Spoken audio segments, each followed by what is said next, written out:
So here I show the 5 trends. The first one is phishing and social engineering.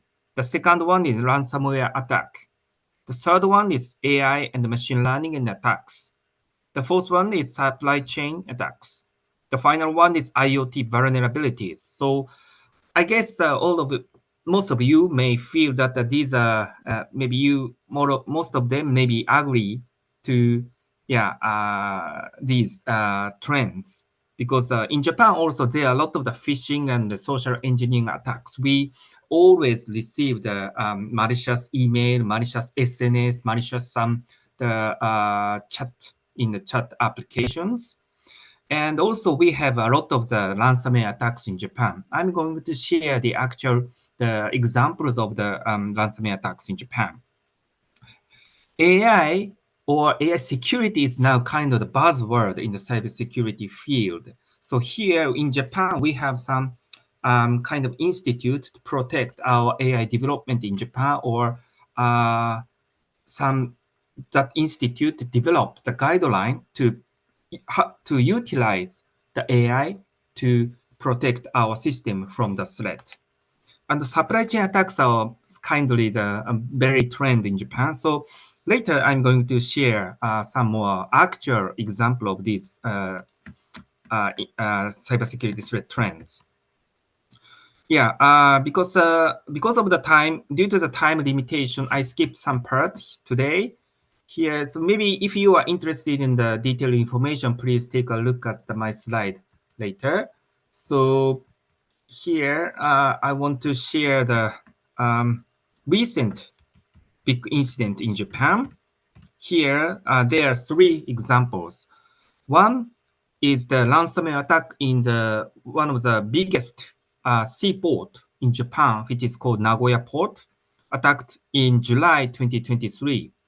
The largest international trading port was hit by the ransomware attacks and stopped all logistic works. So that there are a lot of the big impact in Japanese logistic systems.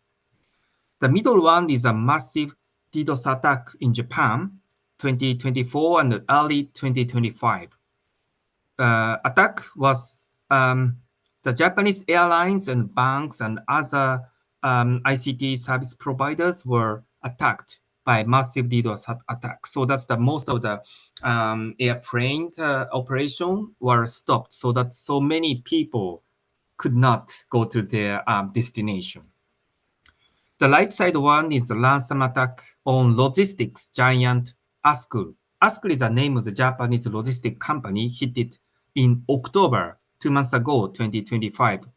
This is this company is one of the biggest online retailer in Japan. So then the attack was after attacking, so almost all the logistic operation were stopped. So then their sales fell by 95% compared to the previous year at the same time. So then, yeah, these 3 big attacks are very huge impact to our daily life. So then I'm going to show the other example is also ransomware attack in Asahi Holdings. Some of your participants may know that Asahi is one of the biggest Japanese beer company.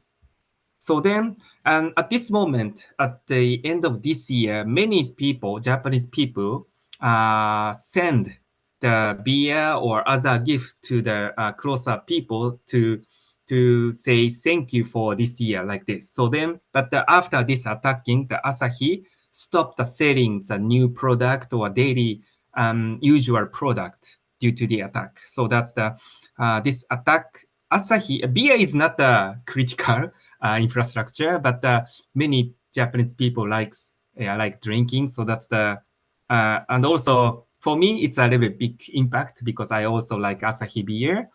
But then the attacker is almost identified, which is a chilling, or sometimes we call it killing. This is a kind of Russian-based hacker group believed to be a ransom as a service attackers. So this group sells the kind of the platform so that anyone can do the ransomware attack by paying the money to this cheating through the last platform.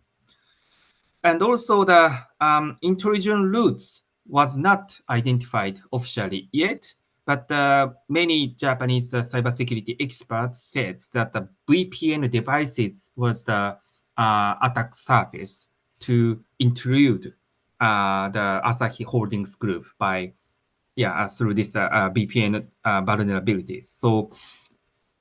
So as I showed, recently many Japanese critical infrastructure and big companies were attacked by the ransomware attacks groups or unidentified cyber attack groups.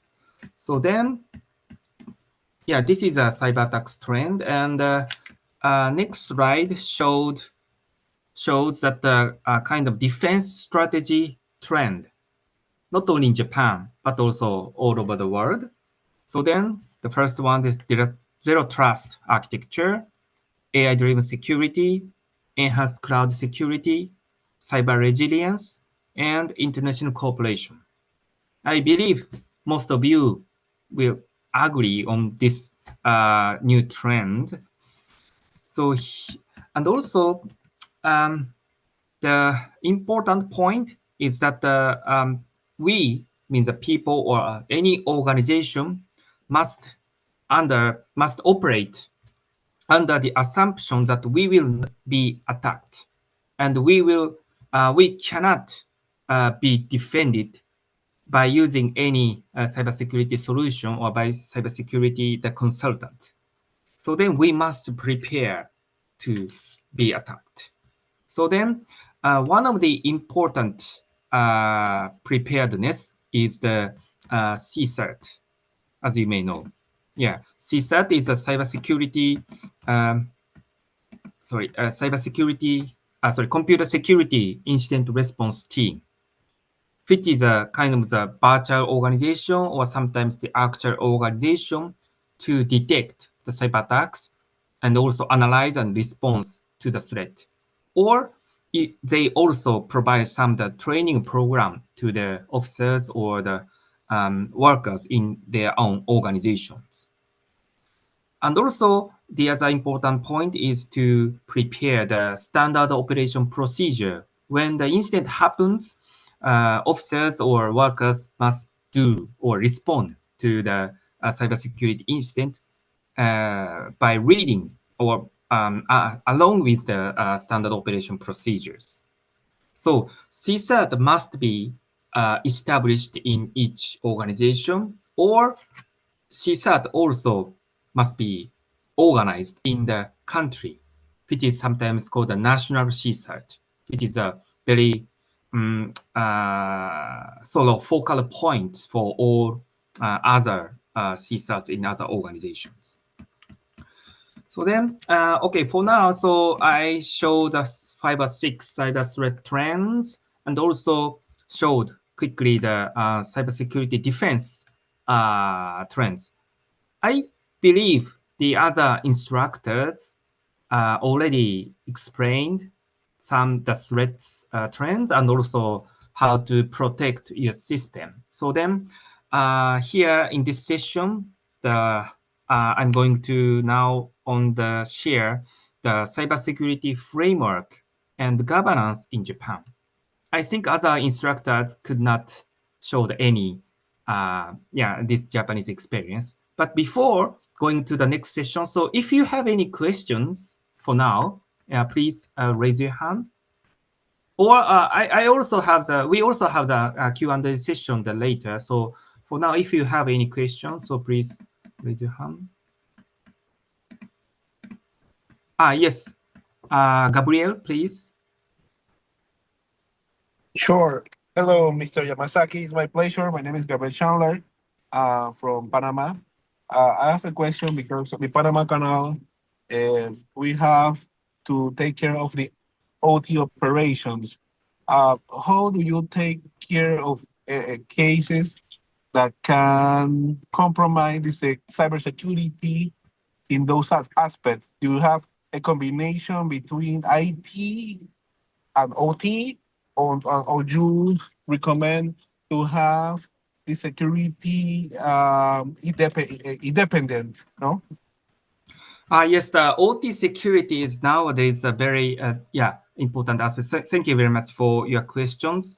So the here I didn't show the OT security trend here in this slide, but in Japan, many the critical operators, critical information or critical infrastructure operators now try to set the OT security. Of course, the many power companies or other water companies are now, of course, using the SCADA system, but OT operators usually doesn't know the usual IT security, and also IT expert doesn't know the actual OT security. Of course, as you may know, the OT and IT are somehow the some difference, such as the operational time or IT security cannot IT system maybe can be stopped, but the OT cannot be stopped because this is a very critical. So then now the current trend in Japan is now IT security experts are now learning the OT security. The OT security or OT operators now try to learn the usual IT security. So then, yeah, actually some big companies like power company or railway companies, water companies, and such big companies are now, yeah, they have some the countermeasure relating the OT security, but some small critical information companies doesn't have enough countermeasure relating the OT security. So then, yeah, and also JICA got many requests from the ASEAN or Asia or Pacific companies to support the OT security in their own organizations, in their own country. Sometimes one of the Asian power company in Vietnam, they got the cyber attacks, and then all of the system was cryptized due to the cyber attacks, and also the all OT system was stopped. But they could recover the system by using the backup data or backup systems. But yeah, today I didn't prepare some practice about the OT security, but yeah, OT security is one of the current very big trend, yeah, in Japan nor in all of the world. Thank you. Yeah.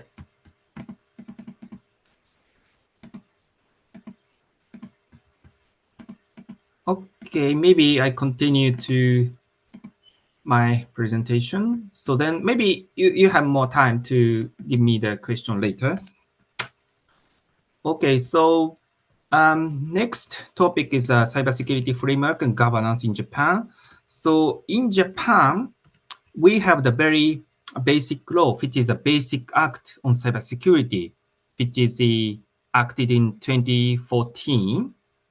So the cybersecurity basic act or basic law is the foundation for all cybersecurity activities in one country. So so if you can use the reaction button, please raise your hand if your country has cybersecurity basic law or cybersecurity basic act or cybersecurity related to law, not IT law. If your country has your own, yeah, cybersecurity act or 1, 2, yeah, good mark is okay. 1, 2, 3, maybe 3, 4, yeah. 5, 6. Yeah. Okay. Oh, so many. Good button. Great. Yeah. Okay. I see. Sorry. This my browser shows 3 pages to show your participants, so I need to move the. But I thank you very much for the pushing the reaction button. So some country has their own basic law. Okay. Yeah. I think basic law is one of the very first step to promote the cybersecurity. Okay, here just I'm going to briefly take a look at our basic law because this is very basic law includes our very basic Japanese our concept on cybersecurity. So the first article is the purpose. So purpose of this act is to set a basic policy for Japan's cybersecurity, clarity things such as the responsibility of the national and local government and private for the formulation of a cybersecurity strategy. And also this Article 1 state that the Japanese society should establish the cybersecurity strategy headquarters to promote all cybersecurity countermeasures. And the second article is the definition of cybersecurity. As you may know, there is no one common cybersecurity definitions all over the world. So here is our definition of cybersecurity. This is very big, long one sentence here. So I don't want to read all of them, but cybersecurity is the necessary measures have been taken to prevent the leakage, loss, or damage of information, and to secure manage that information. The important point is that one of the definition of cybersecurity is that this managing or preventing status is being properly maintained and managed. The Article 12 stated that the national government must establish the basic plan for cybersecurity, which is called the cybersecurity strategy. Cybersecurity strategy is updated every 3 or 4 years in Japan. And Article 25 states that about the cybersecurity strategy headquarters, and Article 28 states that the chief of the cybersecurity strategy headquarters and chief of the cybersecurity strategy headquarters must be chief cabinet secretary, which is the number 2 position in Japan. Actually, the number 1 position of the government is the prime minister. We have no president. Prime minister is top. The second one is the chief cabinet secretary. And also some other ministers are the all second position of Japan in Japan.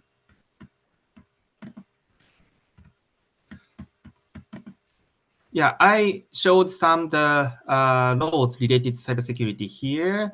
And then this diagram showed that the Japanese cybersecurity organizations in the government. The top one is the cabinet.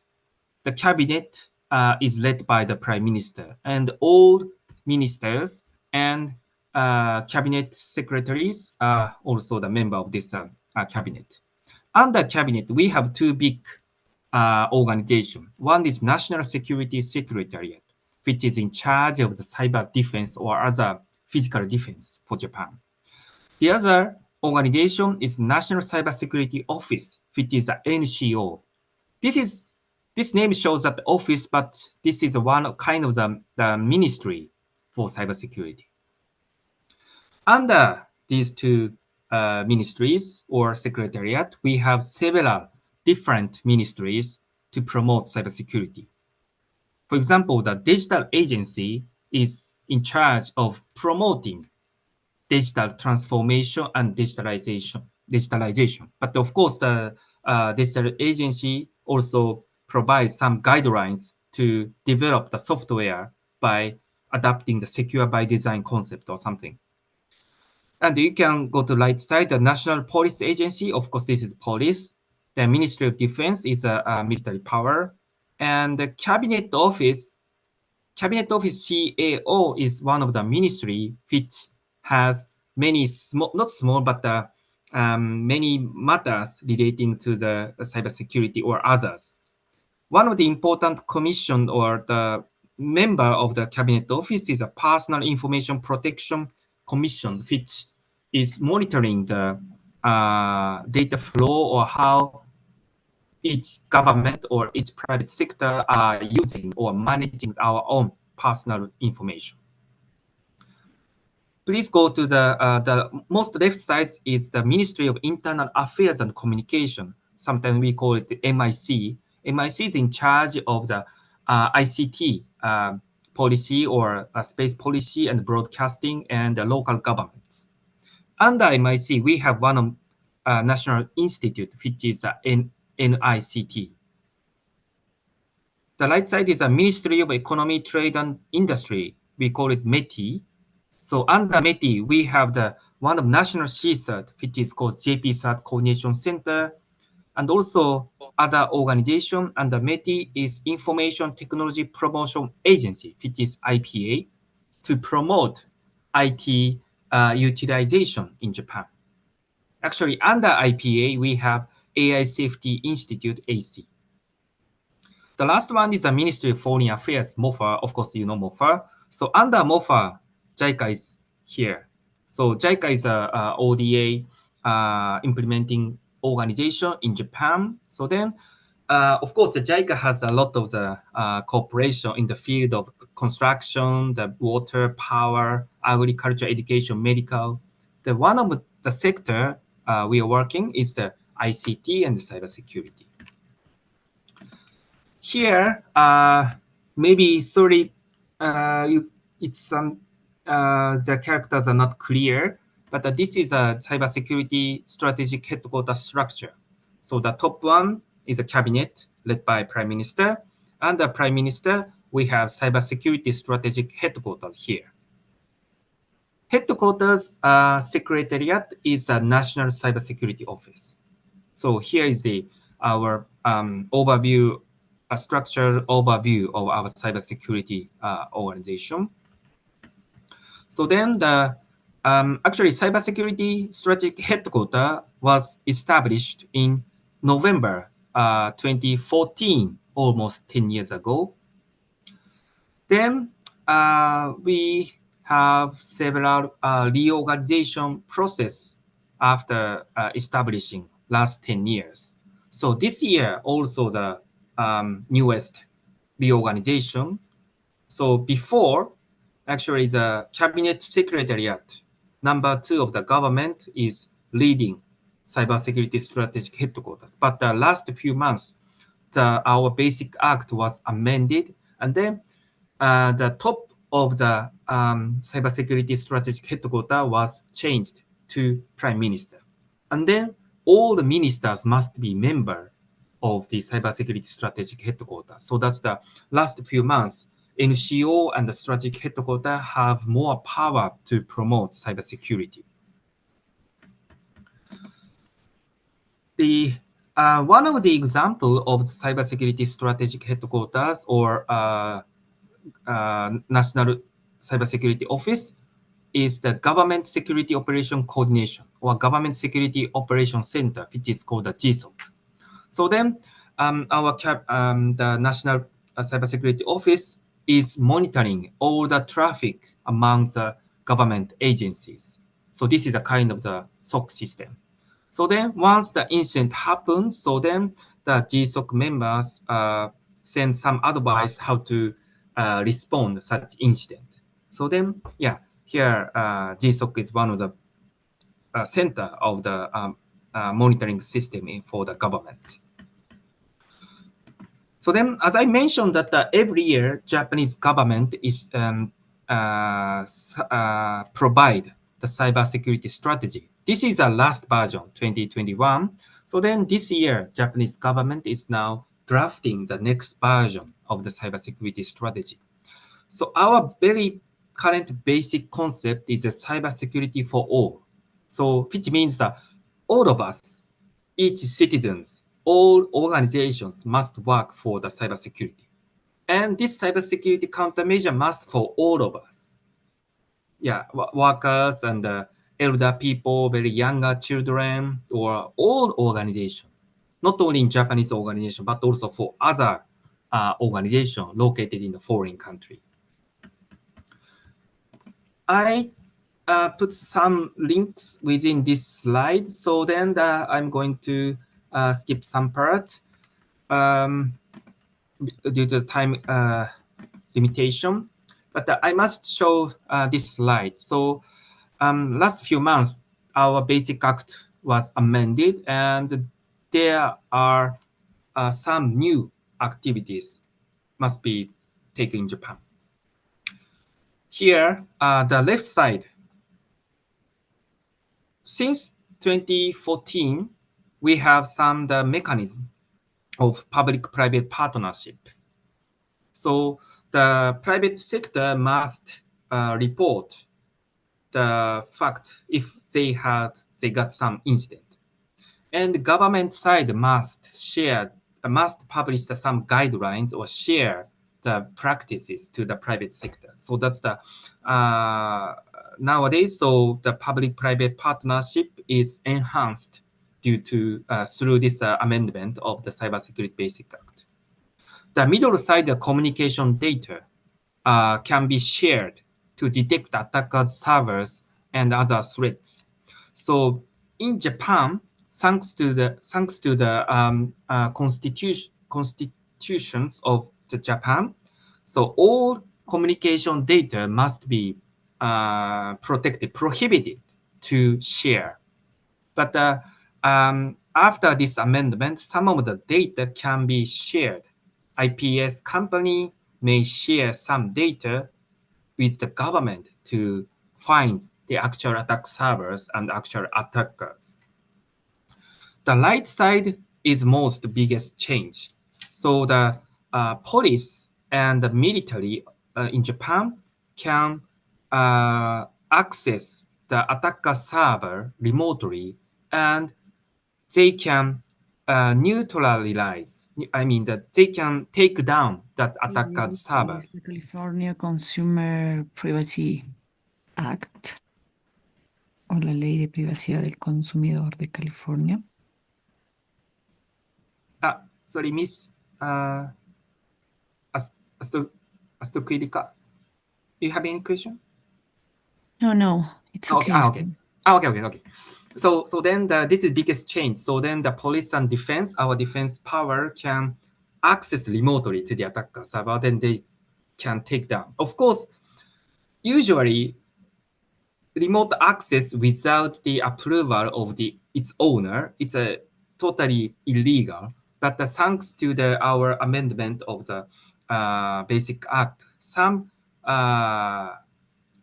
approved officer can do that. So that's the very really strong change in Japan. So then here, this table shows that the other governance or other information sharing organization or structure in Japan. We have a lot of the information sharing systems. So then I want to share some of them. So the first example is the Cybersecurity Council, which consists of the government and private sectors. So NCO or strategic headquarters are totally government, but the Cybersecurity Council is a kind of the middle organization consisting of the government and private sectors. So this council, led by the NCO, sorry, this is NISC, NISC is a previous name of NCO, but NCO and JP-CERT coordination are the leading this council. So then the member of this council must sign the NDA, sorry, I forget the name, but to keep the secret shared in this council, because through this council, the member may share the very secret incident. So then the other members knows, but the other members cannot share that information with others because of the NDA agreement. So this is the one of the private-public partnership examples. So then next page shows that's the how we protect the critical information infrastructure, such as the power or finance and others. Actually, in Japan, there are 15 sectors as a critical information infrastructure. Until 2 years ago, we have 14, but after the big incident in the Nagoya seaport, Japanese government added ports and harbors as a critical infrastructure. So we have 15 infrastructures. But the definition of the CI may be changed and maybe differ country by country. Some country may have for example, the tourism is the critical information infrastructure like this. So, or sports maybe. It depends on the country. In Japan, these 15 sectors is the critical information infrastructure. One of the information sharing mechanism among the critical information infrastructure is the SEPTER, capability for engineering protection, technical operation, and analysis and response. So maybe you can see this slide. So each sector has their own SEPTER. SEPTER means kind of the reporting and the information sharing line within the sector. For example, in the sector of the railways, in Japan, we have a lot of railways or subways in Tokyo and other areas. So then the line ministry in charge of railways is the Ministry of Land and Transportation. And under that ministry, we have a lot of the railway companies, more than 20 companies. So then that companies formulate the one sectors. So then once incident happens, maybe this slide may be easy to explain. So you can see the sector X on the bottom. So please imagine this one is the railways sector. So once incident happens, this one company C must report the fact of the incident to the secretariat of the sector, railway sectors. So then this secretariat and each company must report the fact of the incident to the line ministry, which is Ministry of Land and Transportation in this case. And then Ministry of Land and Transportation must report that fact to the Cabinet Secretariat, which is, of course, the NCO, National Cybersecurity Office. On the other hand, NCO received any threat or incident information from foreign country or other sources. This NCO must disseminate this information with the responsible ministry and each sectors. Sometimes NCO will send the information directly to the company. So this sector means that the Japanese government already sets some reporting and the disseminating line among the one sector. So for now in Japan, as I mentioned, that there are 15 CI sectors, and here now there are 4, 5, 6, 7, 8, 9, 10, maybe around 15 sectors here. For example, the financial sector includes the banking sector, security sector, life insurance sector, payment sector, and so on. So each sector may be divided into sub sectors, but anyway, all of the critical information sectors has their own sector mechanisms. And this is also the other mechanism that, as I mentioned, that the top governance of the cybersecurity is Basic Act on Cybersecurity. Then, under this Basic Act, Cabinet always decide or adapt the cybersecurity strategy every few years. Under cybersecurity strategy, government should draft or make some cybersecurity policy or guidelines for safety, guidelines of safety principles. Under this cybersecurity policy, also the government prepares some manuals or guidelines how to protect their own system. And then each ministries, for example, the Ministry of Land and Transportation prepares some more special guidelines for their own sectors. The cabinet prepares a kind of general guidelines or manuals for cybersecurity, but each ministry is responsible for preparing their own specific cybersecurity manuals, guidelines, and so on. So then each companies or each enterprises can use these guidelines. Of course, general guidelines and maybe specific sector guidelines. So then this is a kind of documentational structure on cybersecurity in Japan. So documentation structure is also the important. So because basic law is very important foundation for all other documents.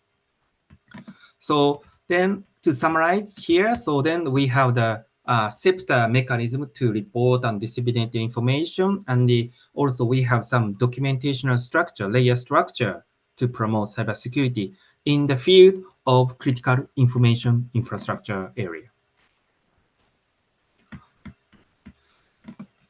Here, this is the other example of the information sharing mechanism, which is called JSHIP in English.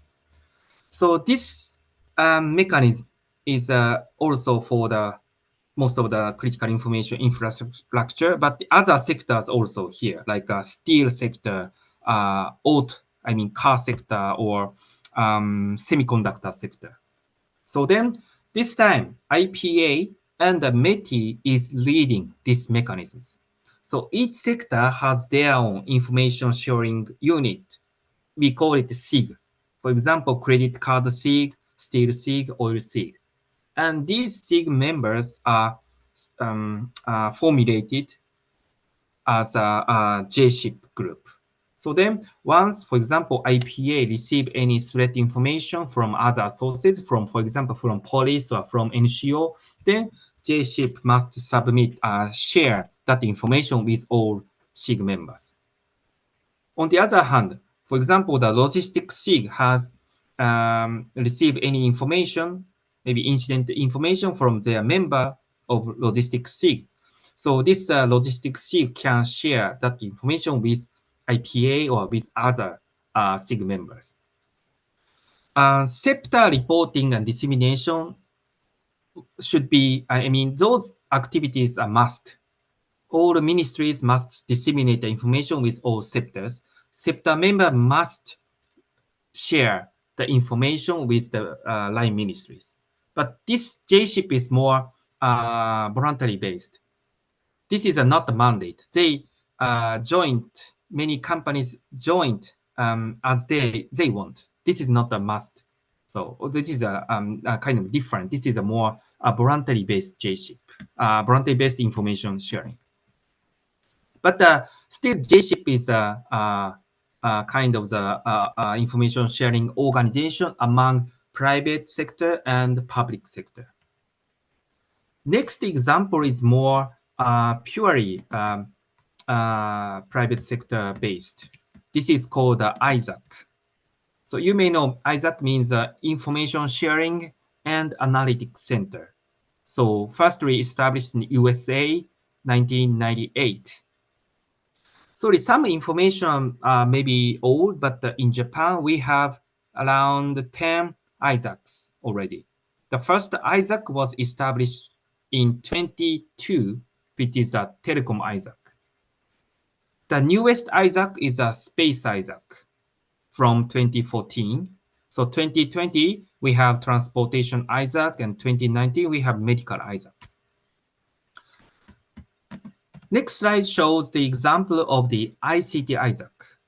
For the first time, telecom ISAC was established, but after that, telecom is not only the sector of ICT, but also the software development, security, and broadcasting must be a kind of telecommunication sector. So that's after maybe 2014 or something. So the ICT, telecom ISAC was reorganized to ICT ISAC by adding other sectors such as broadcasting and security members. Then the next example is one of the most active ISACs, which is the financial ISAC.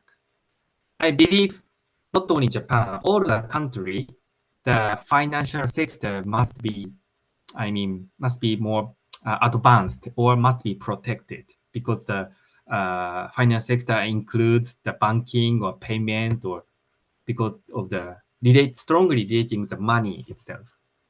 So then the financial Isaac consists of more than 200 members, largest group of the Isaac.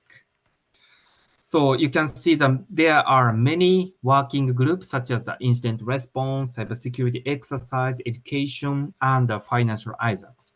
This, of course, the Isaac is operated totally by the private companies or private organizations.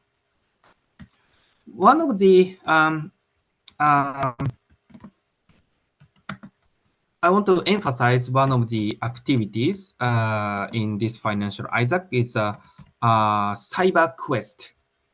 So actually, every year, Financial Isaac conducts a cyber exercise for all banking companies in Japan. Usually, more than 100 or 200 banking officers attend this cyber quest, just usually 2 days exercise. So then they gathered in the one hotel in somewhere. And then the Financial Isaac side is a red team, which is prepare all the virtual systems for the exercise. And also those teams, the red team means that they are the instructor and they are the cyber attackers for the training. On the other hand, the banking officers are the member of the blue team. So maybe one team consists of 5 or 6 people, including IT engineer, managers, kind of CIO, something like this. Maybe totally 10 teams or something like this. Each team has their own virtual system constructed by the red team. So then when the exercise starts, blue team just sitting and waiting for the attack. So then red team side will soon attack each virtual system or each blue team. Red team has only their own attack scenario. On the other hand, blue team has no scenario or no information. So then blue team must find attack information by themselves. So then blue team try to find the reason or find the vulnerability, and also they must fix the system. Then there are a lot of the scenario. So there are many cyber attacks from the red team to blue team. So then this is a 2 days training. After all activities, blue team side must prepare some incident report, and then this report will be submitted to the CISO roles person, which is from the red team. So then red team side reviews the all report from blue team. So then they check the quality of the report. So then they identify the one of the best team and the worst team. I mean, worst team means that they cannot find the vulnerability or they could not fix the system well. So then the final part of this activity is a kind of the apologizing the ceremony. Usually in Japan, once the incident happens, usually the CEO of the company always say that we are very sorry for this inconvenience in front of the TV or in front of any other broadcasting. So this is Japanese culture. So then this CyberQuest also follows the Japanese culture. But this is actually real-time cyber exercise, not a tabletop exercise or step-by-step. This is actual real-time cyber exercise in Japan. Here is also the pure private sector information sharing, which is called the Nippon CSAT Association. Nippon means Japan, so it means the Japan CSAT Association. English something wrong, founded by the Hitachi, NTT, and SoftBank, and other companies. So then this is purely private sector organization. So then this Nippon CSAT provides the how to establish the CSAT in each organization, or they annually conduct a kind of conference for all private sector so that the members will share their own best practice or the incident information. And also this conference, I think will be held in this week or next week in Japan. So want to explain detail, but we also have the other information sharing, which is JC3. Japan Cybercrime Control Center. So this organization will be led by the police, because you can see the cybercrime in the title of the organization. So then private sectors and government and police members consist of this, the member of this JC3. So, the cybercrime and cybersecurity are sometimes the purpose is different. Cybersecurity is just to find the incident, find vulnerability, and protect the system. But the purpose of cybercrime is to identify the attackers and try to arrest these groups or stop their activities. So sometimes the purpose are different. So that's we have the other organizations. Sorry, still our framework and governance continues. So the next one is not organization, but the kind of cybersecurity framework or cybersecurity scheme in Japan. At least we have 6 cybersecurity schemes. Schemes means a kind of the system. Kind of the it's difficult to explain. Some the rules or guidelines or standard to promote cybersecurity well in Japan. One of the basic standard is called Common Standard for Cybersecurity Measures. The NCO of Japan provided the Common Standard document on cybersecurity.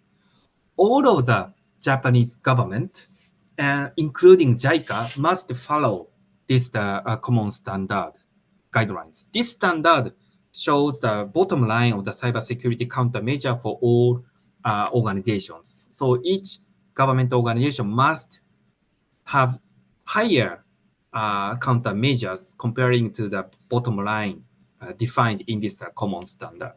So this is very basic standard. And I'm I'm operating 2 slides here, Japanese version and Spanish version. Sorry for this slow operation. The next example is a JISEC. This is a Japan Information Technology Security Evaluation and Certification Scheme. This is so you can see, take a look at this diagram. For example, here is the sponsor. Sponsor is a vendor or the SIers which make some products such as a network, router or printer or firewall switches, web camera, a computer itself, and software, and so on. So then when they sell their own product, it is better for them if they have some accreditation or certification from the government. Certification means the government check or review or test each product. So then this product are secured or made somehow by following the security guidelines or security design or something like this. So then the mechanism is like this. So sponsor apply the testing application to the IPA, because IPA is a certification body on this scheme. So then other company like companies or the NGO is the evaluation body. So then the IPA is a certification body, but the evaluation body is different from certification. So then we have 4 companies in Japan as a evaluation body. So then evaluation body test their product by following the international standard, which is called ISO 15403-408, which is sometimes called the common criteria. So then after, evaluation body also accredited by other body, which is National Institute of Technology and Evaluation. So then after evaluating, this evaluation body will report the result of the evaluation. So then once this report is maybe passed after reviewing by IPA, so then IPA issues the certification to the product. So usually in Japan, actually we don't have, unfortunately, we don't have much network or security solutions for now. One of the biggest area of this certification is a kind of the complex printer. Printer includes the faxing, printing the paper, or copying the data, or reading the documents to change the data or something like this. So we have the complex printer. But the other country, for example, the US has a lot of the security devices or solutions or Microsoft database and so on. So that's the, if each country has their own certification systems, some companies may receive some benefit if they have certification from the government. This is not limited in one country, but we have kind of the international agreement, which is called the CCRA. In English, it's a Common Criteria Recognition Arrangement. So here, for now, 18 countries are the member of this CCRA. And the other 15 countries are also the acceptance countries. For example, in Japan, for example, the Canon, one of the Japanese company, has their own complex printer. Once that printer is certified by the government, so then this product can be sold in these the CCRA groups, and also this acceptance group with Japanese government certifications. But these acceptance countries cannot sell the product with their own government certification because there is no scheme in Australia or Greece or Finland for now. But Canada has their own certification scheme following the international standard common criteria. So the product certified by the Canadian government can be sold in Japan with their own certification, and also sell in the Greece in their own certification. So this is one of the strong domestic and international scheme to issue the certification by the government to the product. So there are a lot of the schemes here. I skipped this one, but this is a cryptographic module validation program. This is also the cryptographic algorithm will be certified by the government. And also we have the other new scheme, which is called the Japan Cyber Star, which is called the JC Star. This is very new scheme started by early this year. So, we have for now a lot of the IoT devices, such as usual note PC, laptop PC, mobile, web camera, any sensors, or many IoT devices. But the IoT devices are kind of the attack surface. We easily log into the web camera. Then web camera must be changed to bot on cyber attack. So then this web camera may send a cyber malicious message to the other servers or something. So then this Japan Cyber Star, JC Star mechanism is to issue also the cyber security certification on each IoT devices. So then still the IPA is leading this scheme. And also there are several levels like Star 1, Star 2, Star 3, Star 4.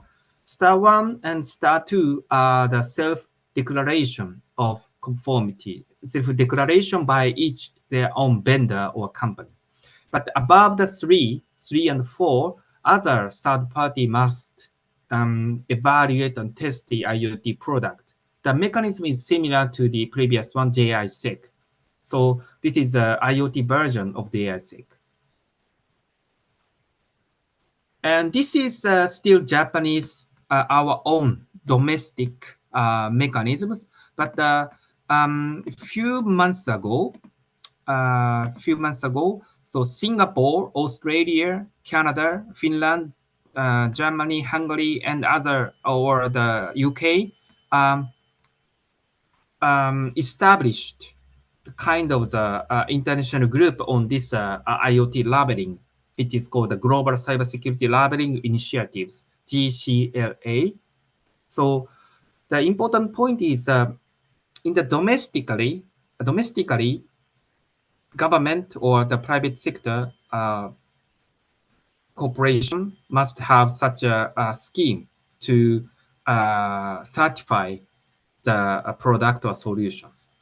And also, the international cooperation must be needed, because if there is only one domestic scheme that is just can be applied to their own domestic. But nowadays, all data, all people, or actual physical product must be easily transferred from one country to another country. So that the domestic scheme and the international scheme must be connected through international standard, or something like this, like a common criteria or other criteria. If there is no schemes, one country must work with other partner countries to develop our own international standard. So that the other countries also follow those standards. So that's I think we make some of the big international cooperation groups all over the world. Okay.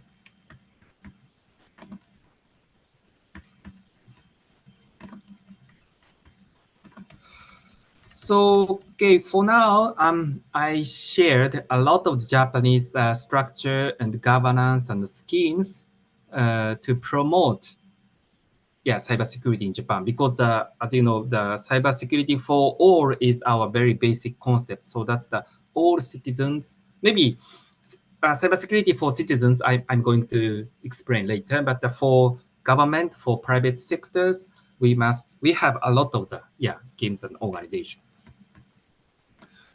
So from now on, I'm a little bit explain or show some the example of the cybersecurity research and development in Japan.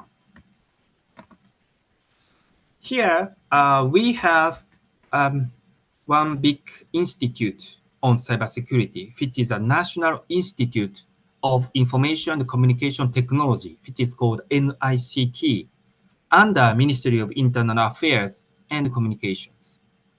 So this NICT is a research institute which is promoting usual ICT, like 5G ICT, the fiber cable, and of course AI, quantum computer, quantum telecommunications, and cybersecurity.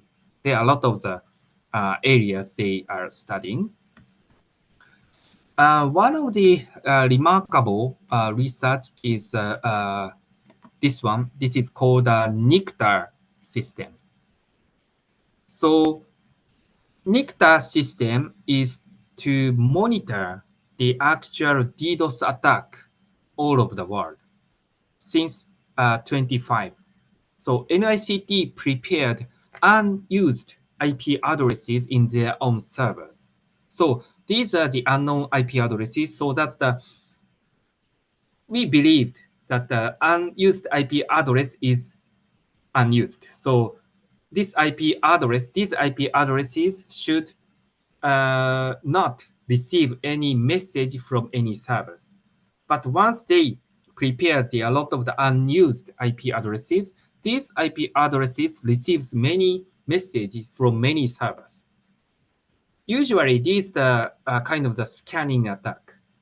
So you can see the diagram, the left side. So many arrows from many countries to Japan. So Japan, we have this kind of honeypot. So then honeypot receive many messages from many countries, including the Japanese domestic. So then this NICTAR system is kind of the visualization and monitoring system of the scanning or other cyber attacks.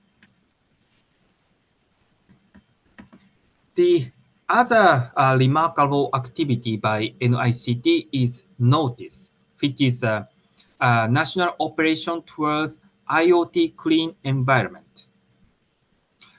So here you can see the NICT in the left side. So NICT conduct the kind of survey by trying to log in to the public IoT devices such as the web camera. So if I have one of my, this is also, yeah, my kind of web camera, but sometimes the web camera is attached, kind of the outer device. Sometimes user will not change the password. Sometimes a root or admin or something like this. And sometimes this camera is published, I mean public or open for the internet. So then NICT tried to log into this web camera by using the very famous password and login ID. So then once they succeed to log into the IoT or other devices, then NICT will notify the fact to the ISP company. Then ISP company can identify the user of this camera or owner of this camera. Then they send the some alert message to the user, like your device, your own device has still the weak password or something like this. So you must change the password as soon as possible. So then NICT tried to log in many IoT devices in Japan. So then by working with ISPs companies, so many owners or users receive message, and then they, not sure, but most of them, I believe most of users try to change the password. Of course, this access by NICT is usually illegal because there is no agreement of the owner. NICT try to log in to the each device. This is usually illegal in Japan, but thanks to the amendment of the not cybersecurity law but other IT law, NICT has somehow the function to do that. Of course, their parliamentary or cabinet must monitor their work, so not to do the other illegal activities or like after logging, then officers of NICT should not receive take any information from that device or something. Of course, but this is a very big activity since I forget when, but since 2020 or some before COVID-19. So the Japanese government started these activities. You can see the more detailed information here, or you can go to the, through this presentation, I put the many links as much as possible so that you can read the each web page. But unfortunately, those are only the English or sometimes Japanese. So please try to use your own translation application if you want to read. The final example of this research and development is the AC, Japan AI Safety Institute, established in February last year. So this institute provide some kind of the guidelines or other information how to develop the AI model or how to use the AI for other purposes securely. So, the AI can be used for cyber attacking, but also AI can be used for protecting. Or AI model must be protected from the attacker. Sometimes the attacker prepares some of the malicious pictures or malicious data, so that the AI model behaves not behave as the user wants. So that's the AI model must be protected. AI can be used for attack, and AI can be used for the cybersecurity. So that's the users or government need the guidelines or the policy how to promote such a AI security. So this AC is Japanese organization which promotes such activities in Japan.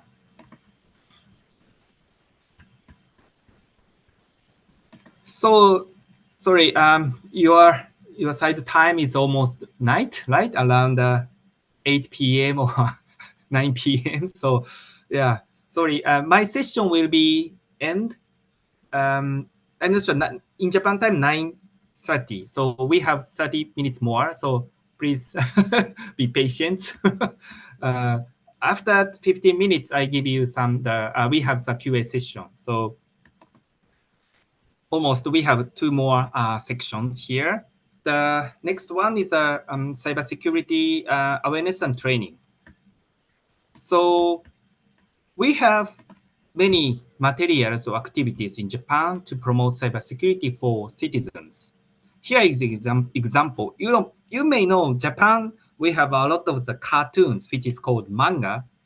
I'm not sure you may know One Piece or Pokemon or recently in Japan, Demon Slayers or something. So we have many cartoons. So then younger people want to read the cartoon, not the paper or something. So that's we Japanese government, the private sector prepared a lot of the cartoons to promote the cybersecurity. The right side very short, small, but this is a kind of love story. So then this weak password is not fit for you or something like this. So meaning is something strange, but it's maybe easy to read or easy to learn the cybersecurity. So this is our not the policy, but our kind of culture here. So the protection, the child protection must be the big issue in Japan. So especially the younger people, sometimes they communicate with the unknown person, just sending a message, sending the picture, and younger people doesn't know that the risk or the dangerous situation on these activities. So that's these are very big social issues, how to protect the younger people, because the younger people always use the smartphone. I have the two kids, two boys. One is 7 and the other is 3 years old. 3 years old kids still use this kind of smartphones.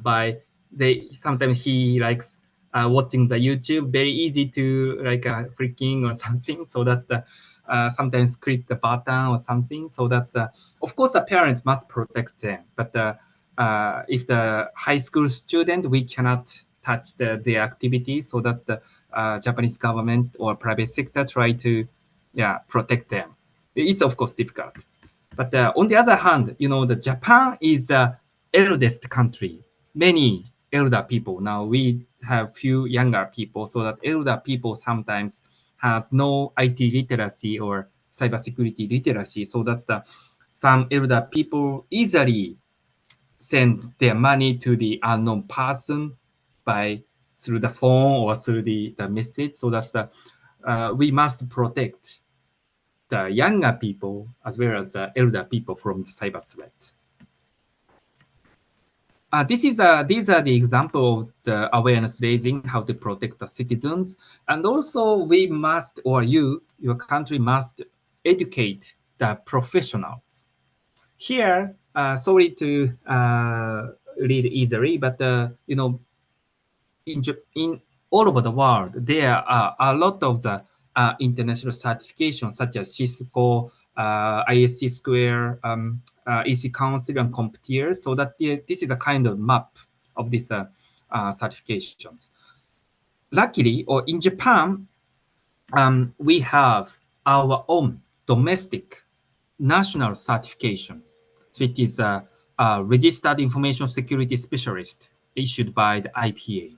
Of course, the international certifications is important, but domestically, if we have the kind of domestic national certifications, because this certification or examination will be conducted in Japanese, because in Japan, Japanese language is most common, of course. Many people cannot speak other languages. So that's if one country has their own certification, domestic certification in their own countries, each professionals easily try to get this certification, and the company side easily understand this person has this RISS. So then this person must have the basic knowledge on cybersecurity. Some very small media enterprises company doesn't know the maybe CompTIA or EC Council, so that once if I have the CompTIA site, say maybe CompTIA Pentest Plus, but the company doesn't know such a certificate, so that this company cannot identify the professional person because this person has only have the international certification. So that the domestic certification promotes our cybersecurity domestic market in each country. So yeah, I must skip this part, but just when university provide cybersecurity course or companies try to educate their own staff, usually those staffs or student or officers will join the training, such as a CompTIA or Cisco or something. But sometimes it's not a systematic training. For example, if I join the Cisco, then I join the CompTIA Security Plus. So then why I chose the courses? So the important point is that once your organization or one company wants their staff to send their staff to the training, so the purpose of joining the training is crucial. Or before going to the training, organization must identify their security role. If the person is the security analyst, they must have some technical course. If this person must be the manager, this person should take the course or such as a CISSP or CISM or something like this. So that's the before sending the staff to the course, we should identify their role, ID role or something like this. So then luckily, we have the international standards such as the NIST, cyber security framework. Sorry, nowadays this is a version 2. And also the same organization, NIST, has a national initiative of cybersecurity education, which is called NICE framework in US. So this NICE framework defines the several cybersecurity roles such as IT investment, system security analyst, cyber instructors on the right side. So this is the first step to identify the security role of each person. So then ideally we should see like this so that you can see the right side. Sorry, this is a Japanese original own framework, which is called SecBook. But the SecBook has some relationship between the US standard. So this SecBook has defines the security role, security, what's the name? Security items like knowledge, skills, and ability, which is KSA. For example, this diagram shows that one roles must have the knowledge of the left roles. For example, you can see some circle on the roles area. So then you can see the kind of number 1, blue number here with the circle. So then you go to the left side. The left side shows the contents of the knowledge. K0061 is the knowledge of how traffic flows access the network or something like this. So then this mapping shows that the relationship between roles and the skills. Of course, the NICE NICE framework has similar mapping system. So then this is one of the example how to use this skill framework. Through JICA's project in Vietnam or other countries, we created this kind of mapping. You can see the roles on the right side, maybe CISO, POC, point of contact, notification, and so on. So then left side shows some famous cybersecurity certifications such as CCNA, CISSP, and so on. So this mapping shows the relationship between the security role and each security trainings. So during the cybersecurity project in some country conducted by JICA, so then when we decide to conduct a training for our partner, first we identify these people's roles, like he's a CISO, he's a POC. So then after that, we set the appropriate training for each person. So then this, without this kind of map, no one knows this training is actually good for this role or good for this person. So by using this kind of framework, we can conduct systematically the appropriate training for each person. Sorry, time is limited, but this is the last section of my presentation. So, you know, the cybersecurity is not closed within one person, not within one organization or within one country. The sorry, this is something not showed well.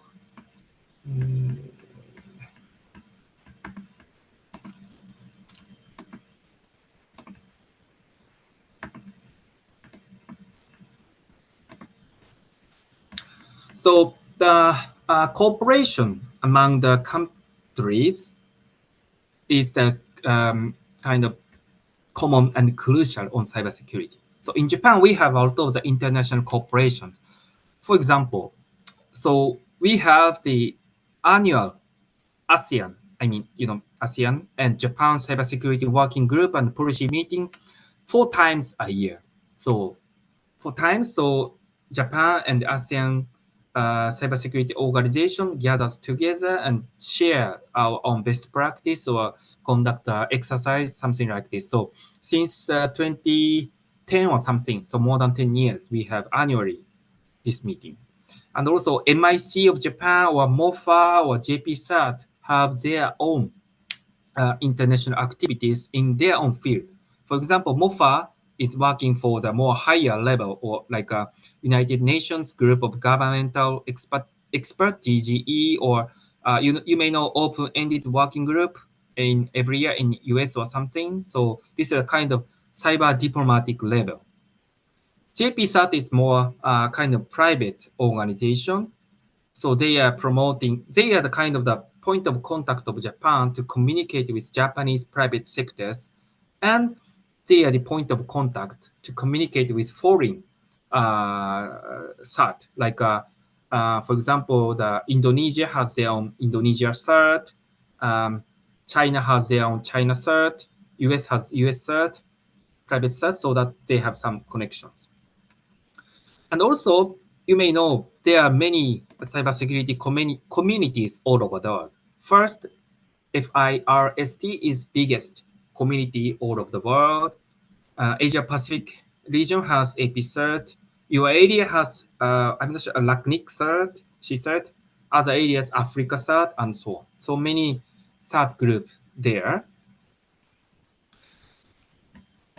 So JPSAT is one of the POC organization to communicate with these CERT.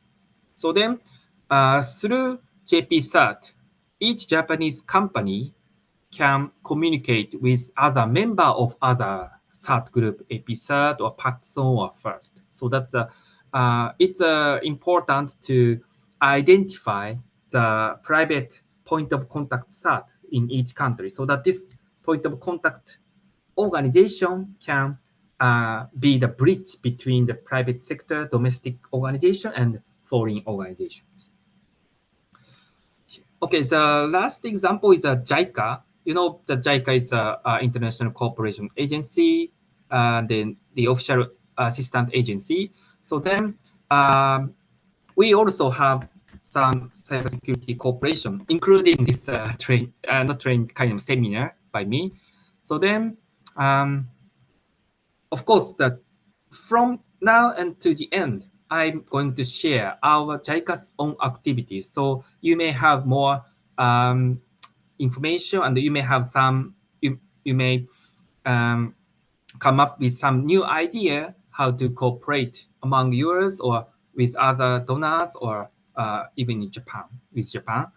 So, so JICA is focusing, of course, general cybersecurity, not military security. Military security is in charge of Ministry of Defense or military power. In Japan, self-defense force is a group of military. And also, we also follow the Japanese government policy, which is cybersecurity for all. So then our main cooperated area is Asia, Oceania, South Asia, and which means Asia and Pacific. Because Japanese government, their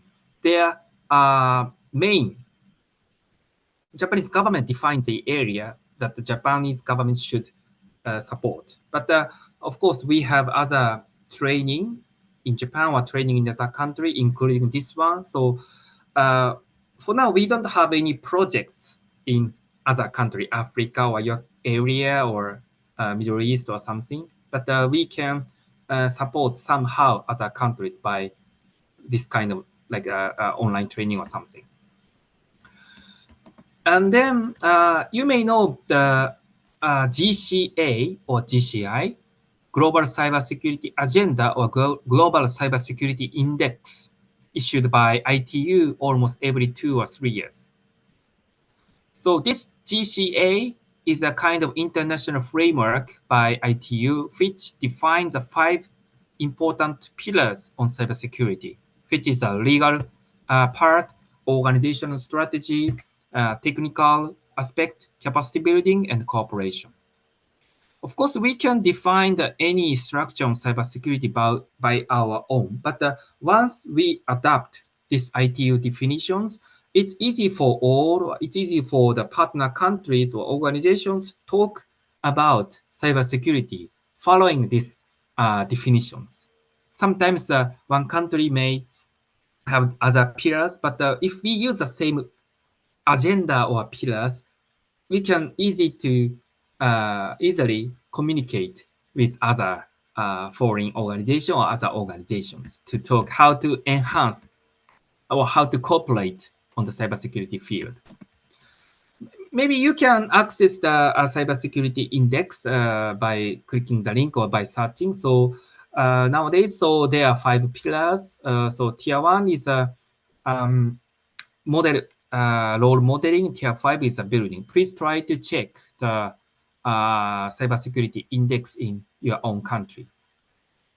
But you know, be careful. So the cybersecurity index just measures our own commitment, because ITU just contact the officer in charge of each country. So then send the questionnaire to the country. Each country officer just check the questionnaire and then submit the answer of the questionnaire with other evidence. So just the GCI just measure their own commitment. GCI cannot measure the actual preparedness or readiness on cybersecurity. But this GCI covers most of all of the countries. So that's the JICA is decided to adopt this GCI for as a kind of main pillar on our cooperation. So I skipped how to use, but here is the just our ongoing portfolio on cybersecurity. For now, we have several projects, 3 or 4 years project in Mongolia, ASEAN, Cambodia, Philippines, Pacific. And also, you can see the subject-specific training in Japan. We conduct a technical training, a policy formation training in Japan every year. So every year, JICA headquarters prepared around 400 trainings, all of sectors, agriculture, 10 training, medical, 10 training, ICT.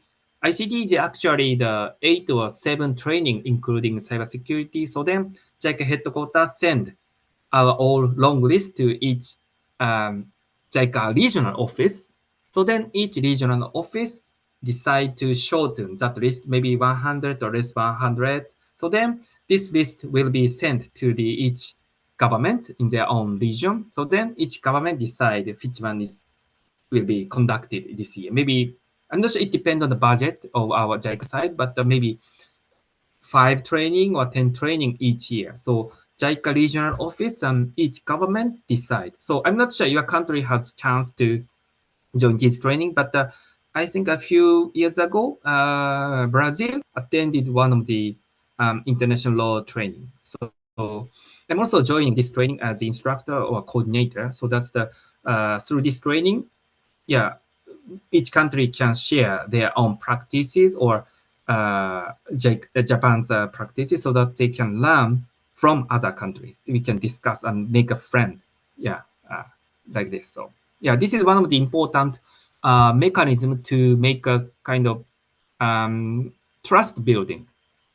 So, as you may know, the cybersecurity is sometimes important practices if I know the best person in this country or something, or I know some person whom I must communicate with.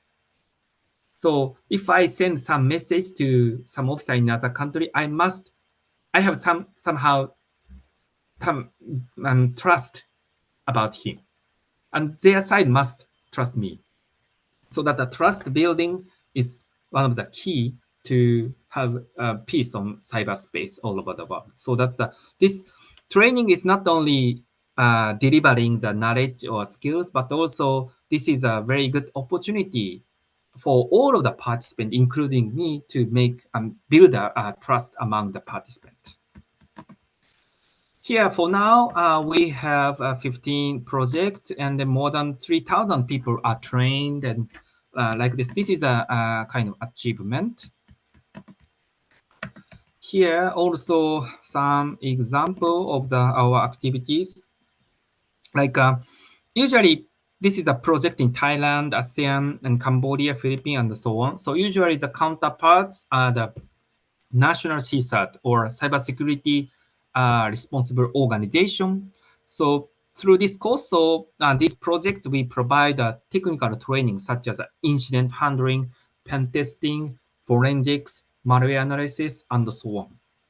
So actually, for example, in the Thailand, we have the training center, ASEAN Japan Cybersecurity Capacity Building Center, conducts training almost 2 months to invite all ASEAN people.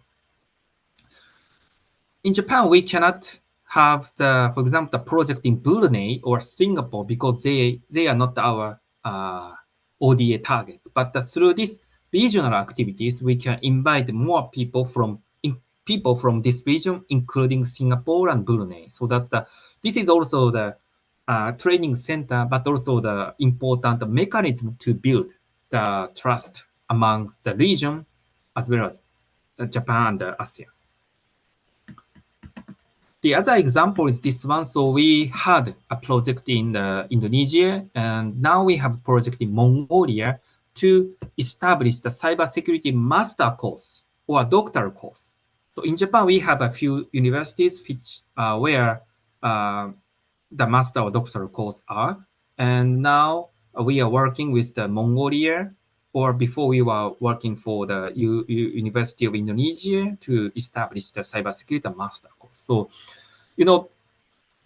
one-shot training is just a one-shot training. The important point is that each country has their own cybersecurity educational ecosystem to produce the cybersecurity professional every year by their own efforts.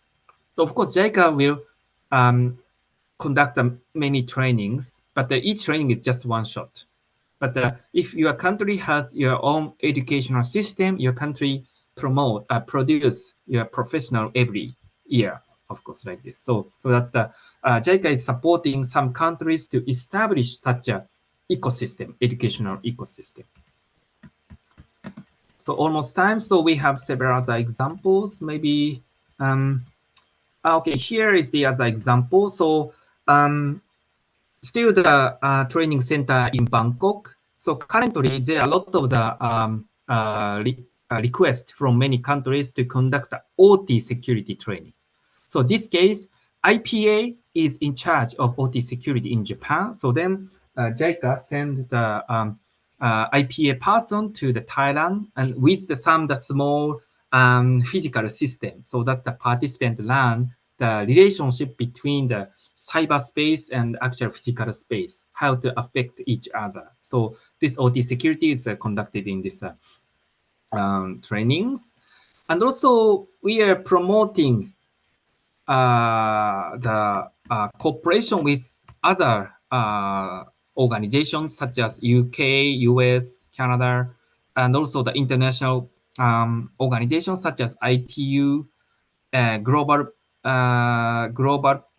Forum on Cyber Expertise, GFC, and so on. And also we are working with the University of Oxford and other CRDF, which is kind of the NGO based in US. Because, for example, we have the project in Ukraine, but Ukraine is under war with Russia, so that's the Japanese side cannot dispatch expert to that country. But the CRDF is exists in the Ukraine even under the war, so that we have the contract with CRDF. Then CRDF conducts a cybersecurity exercise in the kind of basement underground to escape from the bomb or something. So that's the we are working with these countries by collaborating with the potential, the partnership or something. Yeah, and also you may know, some may know this one. So the this is the last topic here. So the EU established the International Cybersecurity Challenge a few years ago. So each region, including your region, Latin America or other these areas. So and also Asia team, Europe team joined together in Japan last month. So then this is the kind of the capture the flag event, international capture the flag event. So then JICA also support to conduct some the pre competition to choose the the person who would join this international challenge in Japan. So JICA is supporting to educate the professional, but also we try to support more younger people, even the not junior, maybe the high school student or university student. Some of the students have strong talent about the security or IT or something. So we want to find those top level person and try to educate those people as a professionals. So that's all from my talk. So again, so from the beginning, I explained the trend of the threat and countermeasure approach. And then the longest section is to share the Japanese governance structure and experience, so that I hope this information will be good. Not good, I'm not sure, but somehow the reference for your country. And then also I'm sharing some the information sharing mechanisms and the schemes like GISEC or certification bodies or something. And then we have some the awareness raising activities and professional training. And the last section shows some the international cooperation. So thank you very much for listening. So this is very short, but I talked a lot. So I'm not sure for the interpreters, my English is not so good, but I hope the interpreter works well. So that's I hope you have some message from me. So thank you very much for joining this session. So for now, so the floor is open. So if you have any questions or even a comment, so someone said Yamasaki-san, yes. I would like to thank you so much for this interesting and informative dissertation. It will be very helpful for our students. Me gustaría, si alguien tiene preguntas, las recojamos todas como un colectivo, unas 3 o 4 preguntas, y se las presentemos todas juntas a nuestro experto. ¿Hay alguien que quisiera preguntar algo en particular?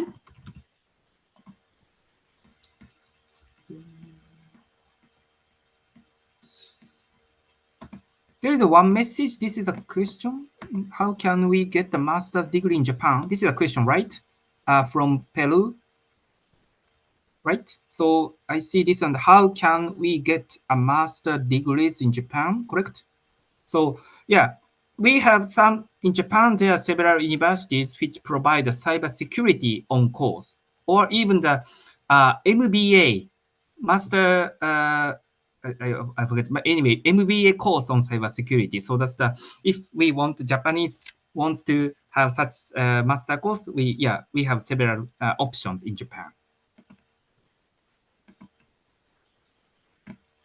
This is another question.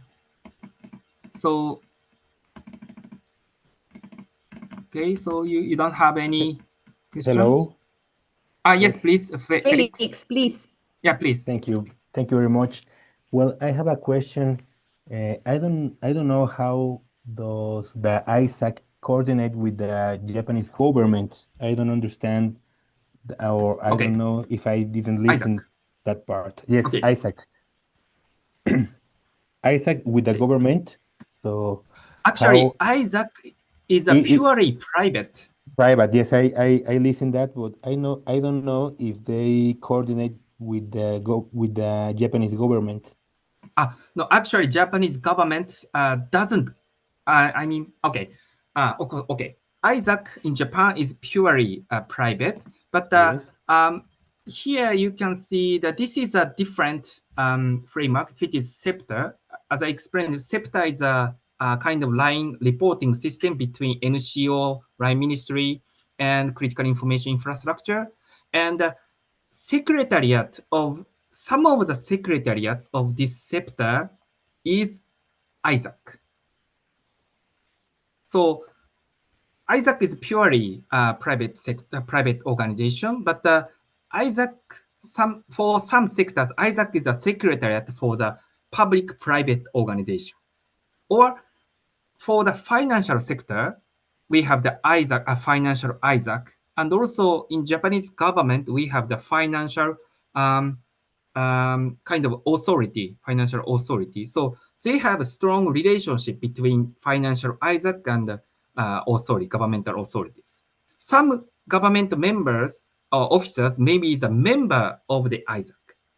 So Japanese government does not lead the Isaac, but some members join the financial Isaac. So that's the Okay. I get it. I some get it. connection between Thank you very much. Yeah, you're welcome. Yeah.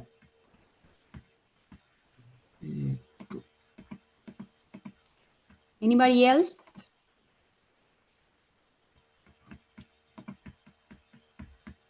Sí, quisiera hacer una consulta sobre cómo hace Japón para hacer veraz, es decir, para certificar las informaciones que el sector privado le pasa a las agencias nacionales de Japón sobre los ataques, si en verdad tuvieron ataques, qué tipo de ataques tuvieron. Es decir, cómo hace para que Japón certifique la información que el sector privado le está pasando.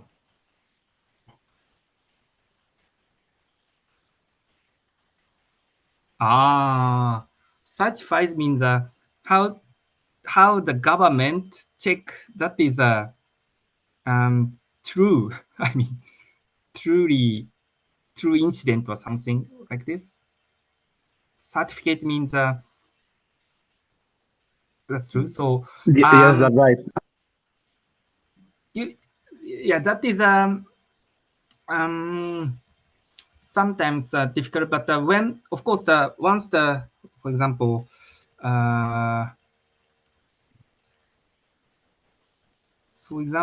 so we have a lot of the incident case here. So, for example, Nagoya Port was attacked. So Nagoya Port reported this fact to the Ministry of Land and Transportation. So then, but at this moment, government side didn't have any detailed information. So after reporting, Nagoya Port side must ask the as a cybersecurity company or ask the government to dispatch any expert from the government to the Nagoya Port.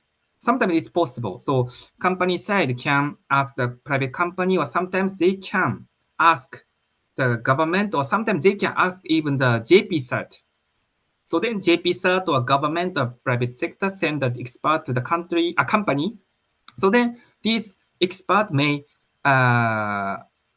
draft some detailed report. So then just government may check the detail of the incident. So, but we don't have such a certification mechanism for the reporting of the incident. But we government can review like this.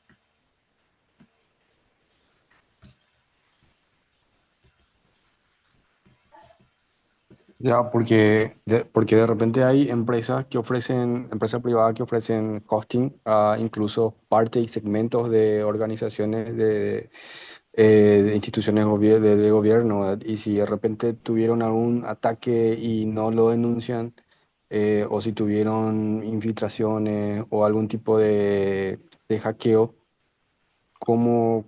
es decir, bueno, si ya es apelar a la Okay. conciencia de lo que sería la empresa. Okay, thank you very much. So it depends on the that's right. It depends on the company itself. So that's right.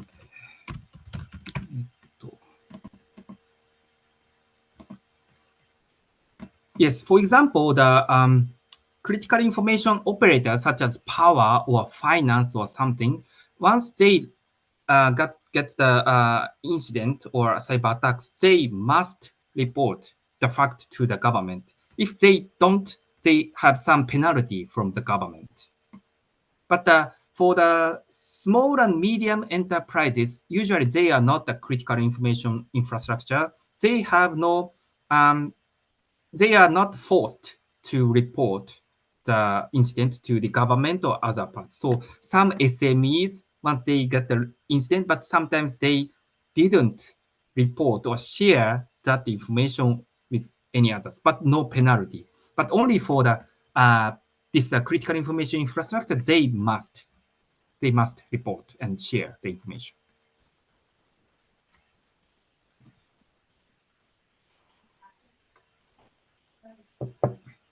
Okay. Ya, ok, súper. Yeah. Gracias, José.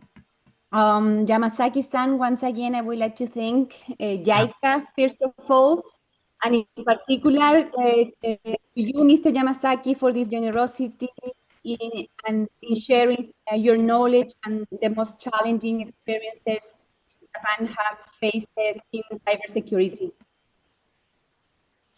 Yeah, from me also, thank you very much for listening my talk even this late night. So yeah, I'm also very enjoying and happy to join this session online. Yeah, next time I hope I want to join this kind of session, the face-to-face, easy to talk something. So, but I hope all of you learned a lot of the cybersecurity through this course, including me. So I hope that you please continue to work in this field. So anyway, so yeah, thank you very much for all. So again, thank you very much. Yeah. Gracias. Hi. Gracias a todos ustedes Gracias, por haberse conectado, gracias por las preguntas, gracias por su interés. Y no me queda más que decirles que para mí, en representación de la Universidad de Chile, ha sido un honor y un privilegio haber llevado adelante este primer diploma internacional de ciberseguridad. Ustedes lo han hecho fantástico y buena parte del éxito de este diploma es gracias al esfuerzo que ustedes semana a semana depositaron asistiendo a clases, haciendo preguntas, compartiendo sus experiencias, haciendo sus trabajos y participando tan activamente. Andrés o Toshimi, no sé si quieren ofrecer algunas palabras al cierre. bueno, JICA ツリーからも、深く御礼申し上げます。出張者の方でございます。本当に今日はありがとうございました。Bueno, muchísimas gracias por la presentación de hoy, excelente. Profundamente le agradecemos el representante de JICA Chile para el señor Yamazaki.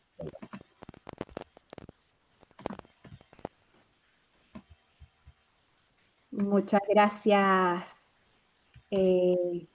Mr. Hiroyuki. Em, Y bueno, a toda la gente de Yaika que nos acompaña el día de hoy. Así es que, dicho eso, y no sé si alguien más quisiera intervenir, yo por mi parte quisiera con estas palabras cerrar entonces esta sesión y una vez más desearles que tengan un buen fin de año y que su 2026 esté de verdad lleno, lleno de éxitos. Muchas gracias. Okay, thank you very much. Yeah. Yes. Good night. Have a good night.